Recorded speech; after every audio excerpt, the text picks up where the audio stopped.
சிறுகடிக்க ஆசை சரியில்லை. அடுத்த வாரத்துக்கான எபிசோடில் நம்ம மனோஜ் இருந்துட்டு ஷோரூமில் இருக்காங்க. அப்போ நம்ம ரோகிணி இருந்துட்டு கூட ஒருத்தரை கூட்டிகிட்டு வந்து மனோஜை வந்து இன்ட்ரடியூஸ் பண்ணி வைக்கிறாங்க. கூட வந்தவர் நம்ம மனோஜ் கிட்ட ரோகிணியை கொஞ்ச நாளாக தான் எனக்கு தெரியும், அவங்களுடைய டேலண்ட்டு வேறு லெவல் இருக்குது, அது எங்களுக்கு ரொம்பவே பிடிச்சி போயிருக்கு அப்படின்னு சொல்லிட்டு ரஞ்சித் வந்து சொல்லிக்கிட்டு இருக்காங்க. இதை கேட்டோன்னே மனோஜ் வந்து ரொம்பவே கோவப்படுறாங்க.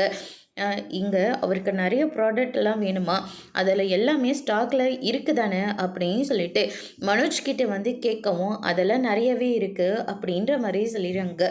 இதை கேட்டோன்னு ரோகிணி இருந்துட்டு சரி வாங்க ரஞ்சித், அதை நான் உங்களுக்கு சுற்றி காட்டுறேன் அப்படின்னு சொல்லிட்டு நம்ம ரோகிணி வந்து மனோஜ் அங்கேருந்து ரஞ்சித்தை வந்து கூட்டிகிட்டு போகிறாங்க. பின்னாடியே நம்ம மனோஜும் போயிட்டுருக்காங்க. மனோஜ், நீங்கள் எதுக்காக பின்னாடி வராங்க?